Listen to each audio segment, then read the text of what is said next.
Hi beautiful people, welcome back to my YouTube channel. This is me guys, Sanu and you are watching Sun Non-Stop. तो guys again I'm back with another amazing video. आज की जो हमारी video है गौरव ठाकुर की video लेकर आ चुकी है Why USA is predicting war with China in 2025।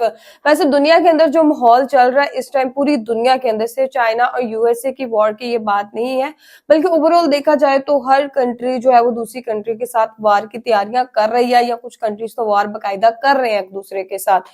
तो ये वाला माहौल जो है वो पूरी दुनिया के अंदर हुआ पड़ा है। और वैसे हम तो यही कहते हैं कि सुख शांति आए, हर जगह प्यार मोहब्बत अमन आए, लेकिन क्या है कि फिर कंट्रीज एक दूसरे के साथ वार वगैरह कर रही है। तो guys like subscribe and share करते जाइएगा और अपना ओपिनियन इन सब चीजों के बारे में कमेंट बॉक्स के अंदर जरूर बताइएगा। तो बिना टाइम को गया let's jump into the video guys. Hello friends, मैं हूं गौरव ठाकुर और जनवरी 28 को यूएस एयरफोर्स का एक top secret memo social media पर लीक हो गया। इस मेमो में 4 स्टार एयरफोर्स जनरल माइक मिनीहैन ने अपने ट्रूप्स को वॉर रेडी होने का कमांड देते हुए ये कहा 2025 में यूएस और चाइना में एक वॉर होने वाला है। इस लीक डॉक्यूमेंट में एक डॉक्यूमेंट वॉर प्रिपरेशन का भी है जो ये बताता है कि यूएस ऑलमोस्ट वॉर रेडी हो चुका है। सभी अमेरिकन सोल्जर्स को यूएस एयरफोर्स जनरल की तरफ से वॉर रेडी होने के लिए ऑर्डर्स मिल चुके हैं और यूएस गवर्नमेंट ने तो इस वॉर के लिए यूएस का अब तक का हाईएस्ट डिफेंस बजट पास भी 8.42 बिलियन। इस सब में चाइना भी पीछे नहीं। वो अमेरिका को मुंह तोड़ जवाब देने के लिए अपने स्पेशल किल प्रूफ सुपर सोल्जर्स की बटालियन तैयार सुपर पावर नंबर 2 ये सब इतना गर्मा गर्मी आखिर हो क्यों रहा है? डू यू नो इन दोनों कंट्रीज में वॉर की गुंजाइश होने की सबसे बड़ी वजह क्या है? Well, Taiwan.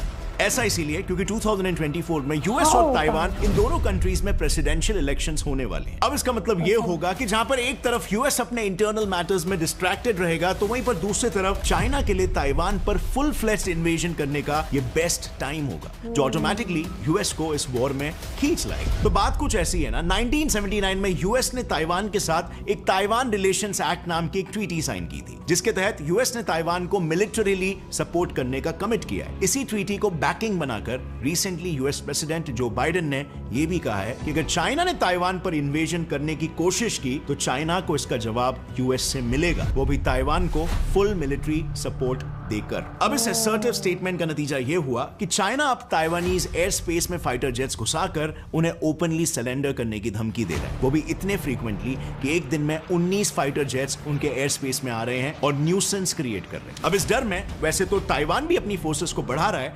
Compulsory military service को 4 महीने से 1 साल तक एक्सटेंड कर रहा है, लेकिन चाइना के इस बढ़ते मिलिट्री एग्रेशन को देखकर ताइवानीज प्रेसिडेंट को यह समझ में आ चुका है कि अब इन्वेजन जल्द ही होने वाला है। और इसीलिए रिसेंटली हिस्ट्री में पहली बार ताइवानीज प्रेसिडेंट यूएस विजिट पर गए हैं, इस बार वॉर में उनका सपोर्ट मांगने, जिसके लिए बाय द वे चाइना ने ताइवान को स्ट्रिक्टली वार्न भी किया है।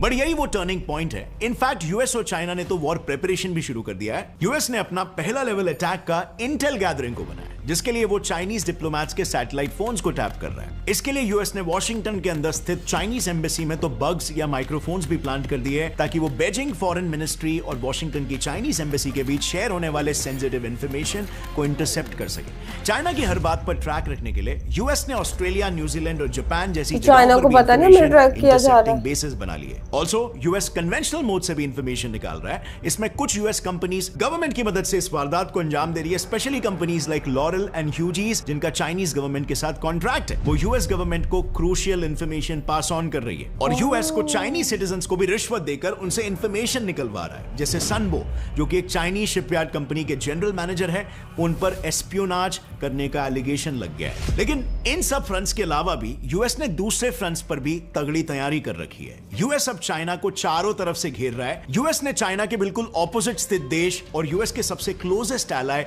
फिलीपींस के साथ एक सिक्योरिटी पैक्ट साइन कर ली है जिसमें अगर फिलीपींस पर कभी अटैक होता है तो यूएस उसे मिलिटरीली सपोर्ट देगा और इस मदद के बदले में अमेरिका ने फिलीपींस के इन स्ट्रेटेजिक पोर्ट्स और बेसिस को अपने कंट्रोल में ले लिया है, जिसमें और 3 नए बेसिस यूएस को मिल गए और इस बार ये तीनों बेसिस एकदम स्ट्रेटेजिक लोकेशन पर है। एक से तो साउथ चाइना सी एकदम पास है और बाकी दोनों से ताइवान एकदम पास है। और ऐसे ही करके आज की तारीख में 400 यूएस नेवल बेसेस पूरी तरीके से इंडो पैसिफिक रीजन में चाइना को घेरे हुए हैं। इन बेसिस में कुल मिलाकर 3 लाख से भी ज्यादा वॉर रेडी ट्रूप्स डिप्लॉयड है। और बात रही यूएस नेवी की, तो उनकी 60% नेवी अकेले पैसिफिक रीजन में ही ऑपरेट करती है। मतलब वॉर शुरू होते ही यूएस नेवी चाइना पर सीधा टूट पड़ सकती है। और हाल ही में बाय द वे उन्होंने इसका एक हिंट भी दे दिया है, साउथ कोरिया के साथ मिलकर रीसेंट का सबसे बड़ा मिलिट्री एक्सरसाइज कंडक्ट करके। अब अगर चाइनीज साइड की हम बात करें तो वो भी कोई कम वॉर रेडी नहीं है। उन्होंने भी काफी श्रूडली यूएस को अपने ही ट्रैप में फंसाने का प्लान किया है। सो जैसे मैंने कहा, चाइना भी यूएस को उसी के ट्रैप में फंसा रहा है। उसने यूएस की ही टैक्टिक उसी पर ही घुमा दी है। तो बात ऐसी है ना, साल 2021 तक चाइना ने 162 टॉप यूएस साइंटिस्टों को $1 मिलियन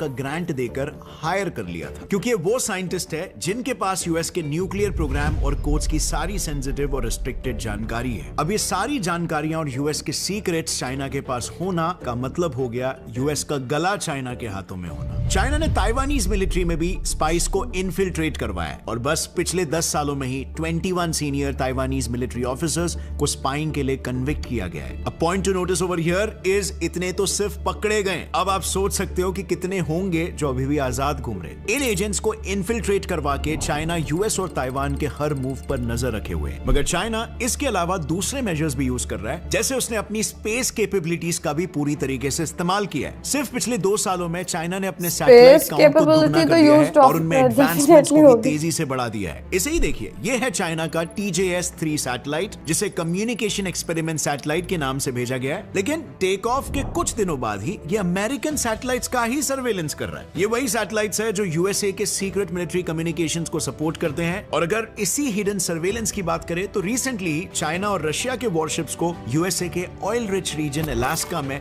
सीक्रेटली नजर रखते हुए स्पॉट किया गया था। So basically China is doing tit for tat. China भी अपने एलाइज के साथ मिलकर यूएस के हर एक मूव पर नजर रखे हुए है। इस वॉर का अंदाजा बाय द वे चाइना को भी पिछले 8 सालों से ही है और इसीलिए उसने लगातार 8 सालों तक अपने डिफेंस बजट को इतना बढ़ाया है, जिससे मेन बेनिफिट उसके मिलिट्री एडवांसमेंट्स को हुआ है। इसका बेस्ट एग्जांपल है रेल गन्स। ये गन्स इलेक्ट्रोमैग्नेटिक एनर्जी से चलते हैं, जो साउंड की स्पीड से 7 टाइम्स ज्यादा फास्ट है। इससे 200 किलोमीटर दूर का टारगेट भी एक्यूरेटली हिट होगा in a fraction of a second. But China का एडवांसमेंट यहीं तक ही सीमित नहीं है। खुद यूएस के टॉप इंटेलिजेंस ऑफिशियल के मुताबिक चाइना अब सुपर सोल्जर्स को भी डेवलप कर रहा है। ये soldiers biologically enhance capabilities carry करेंगे, जैसे इनमें स्ट्रेंथ होगा ह्यूज वेट उठाने का, तेज स्पीड में भागने का और यहां तक कि इंफ्रारेड नाइट विजन से किसी भी डार्क टेरेन में क्लियरली देख पाना। लेकिन चाइना ने बस इसी फ्रंट पर ध्यान नहीं दिया है। वो अच्छे से ये जानता है कि वॉर सी या फिर पानी पर भी लड़ा जाएगा और इसीलिए उसने अपने नेवी में इतना हेवीली इन्वेस्ट किया है कि आज के तारीख में चाइना की नेवी दुनिया की लार्जेस्ट नेवी है। और यूएस के कंपैरिजन में चाइना के पास 25% ज्यादा बैटलशिप्स है। अब ये चाइना के लिए काफी बड़ा एडवांटेज होगा और चाइना को ये एडवांटेज हर हाल में चाहिए था, बिकॉज जैसे आपने पहले जाना, यूएस ने चाइना को सी रूट्स के जरिए ही चारों ओर से घेर लिया है। चाइना ने यूएस की स्ट्रैटेजी को काउंटर करने के लिए सोलोमन आइलैंड्स के साथ भी एक सिक्योरिटी पैक्ट बनाया, जिसके तहत अब चाइना उन आइलैंड्स के पोर्ट्स पर भी अपने वॉरशिप्स को रखेगा और इस जैसे कई पोर्ट्स पर भी चाइना का नेवल प्रेजेंस है, जो यूएस बेसिस को वॉर टाइम में काउंटर करेंगे। चाइना ने इंटरनेशनल लेवल पर भी अपनी एंटी यूएस टीम बना ली है, जिसके मेन मेंबर्स है रशिया, ईरान और नॉर्थ कोरिया, जो वॉर होने पर यूएस के अगेंस्ट सबसे पहले खड़े होंगे। और इस बात को खुद यूएस इंटेलिजेंस रिपोर्ट ने भी एक्सेप्ट किया। लेकिन एक ऐसा मास्टर मूव भी है जिसे यूएस इंटेल ने शायद ही गेस किया होगा। तो जैसे अमेरिका ने चाइना को घेरने के लिए बेसिस बनाए, उसी तरह चाइना ने भी अब यूएस के बैकयार्ड यानी कि साउथ अमेरिका में 40 पोर्ट्स खोले। ये पोर्ट्स मेजरली इंटेलिजेंस गैदरिंग और मिलिटराइजेशन के लिए यूज हो रहे हैं, जिसकी मदद से चाइना जब चाहे यूएस को नुकसान पहुंचा सकता है। और इसीलिए यूएस को भी अब अपने नेक्स्ट मूव खेलने से पहले 100 बार सोचना पड़ रहा है। तो दोनों कंट्रीज की प्रिपेयर्डनेस को देखकर यह प्रेडिक्शन बिल्कुल भी गलत नहीं लग रहा कि सिचुएशन टेंस होना शुरू हो चुकी है और इस वॉर की अगर शुरुआत होगी तो वो मेजरली चाइना के ताइवान पर इन्वेजन की वजह से होगी। जब भी चाइना ताइवान पर अटैक करेगा, तभी ताइवान के सपोर्ट में यूएस को खड़ा होना पड़ेगा और ये सारे स्ट्रेटेजिक स्ट्रक्चर्स एकदम से कैटापुल्ट हो सकते हैं। और अगर वर्ल्ड के ये दो लार्जेस्ट इकोनॉमीज बैटल ग्राउंड पर झगड़ते हुए जाहिर हुए, तो वो उनके एलाइज को भी अपने साथ खींच लेंगे और सिचुएशन कहां तक एस्केलेट हो सकता है, ये तो अब आप बस कल्पना ही कर सकते हो। बाय द वे, अच्छा चांस है कि बैटल ग्राउंड होगा साउथ चाइना सी, जो वर्ल्ड जीडीपी के 60% इकोनॉमी को होल्ड करता है by the way. And just to give you a perspective, perspective, अगर रशिया यूक्रेन जैसे एक वॉर में ग्लोबल इकोनॉमी इस हद तक डिसरप्ट हुई है कि बहुत सारे कंट्रीज में रिसेशन आ गया, तो जरा सोचो इस वॉर के दौरान क्या हाल होगा। मगर आयरनी ये है ना, जिसके लिए वॉर शुरू होगा यानी ताइवान के लिए, उसी कंट्री की एक ऑपोजिशन पार्टी KMT अब नेशनल इश्यूज को बाजू में रखकर अपने खुद के फायदे की सोच रही है। अब एक ऑपोजिशन पार्टी का काम होता है, अगर रूलिंग पार्टी किसी नेशनल इंटरेस्ट से गलत डायरेक्शन में जाए तो उसे रोकना, राइट, उसे अकाउंटेबल रखना। लेकिन कुछ पार्टीज ऐसी होती है जिन्हें नेशनल इंटरेस्ट पूरा करने के बदले अपने पर्सनल इंटरेस्ट को पूरा करना होता है, और इसीलिए हाल ही में इस पार्टी से इलेक्ट हुए ताइवान के फॉर्मर प्राइम मिनिस्टर मा यिंगज्यू चाइना विजिट करने गए थे। सो कहने का मतलब यह है कि बिल्कुल हो सकता है कि ताइवान में भी कुछ प्रो चाइना सेंटिमेंट्स डेवलप होने लगे। सो इसका क्या आपके हिसाब से वॉर में कोई इंपैक्ट होगा? क्या यूएसए और चाइना का वॉर सही में पॉसिबल हो सकता है? इसे कमेंट्स में जरूर बताना, आपकी क्या राय है। ओके गाइज, ये थी सारी वीडियो थोड़ी सी पुरानी थी, लेकिन मुझे सजेशन आई थी, मुझे इसके ऊपर रिएक्ट करना ही था। तो एक चीज ये है कि जिस तरीके से दुनिया का माहौल चल रहा है, हर कंट्री दूसरी कंट्री के ऊपर जो है ना वो बस कब्जा जमाने का सोच रही है कि किस तरीके से जो है वो दूसरी कंट्री को हथियाया जाए और वो कंट्री भी अपनी कंट्री के साथ जो है मिला ली जाए। लेकिन मैं एक चीज यहाँ पर जरूर बोलना चाहूंगी कि वार से जो है वो सिर्फ मेरे ख्याल से गवर्नमेंट का ही फायदा हो सकता है। बाकी लोग जो है वो आम लोग बहुत ज्यादा जो है वो मरते हैं, उनका नुकसान होता है। तो वॉर से किसी का फायदा नहीं होता।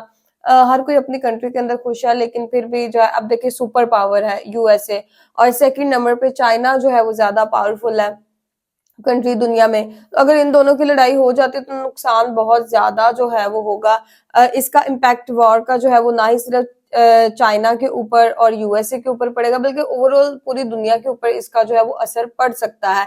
तो गाइज आप लोगों का इस सारी वीडियो के बारे में क्या कहना है जरूर बताइएगा। लाइक, सब्सक्राइब एंड शेयर करते जाएगा। चलेगा इसमें आपको नेक्स्ट वीडियो के अंदर। Bye bye.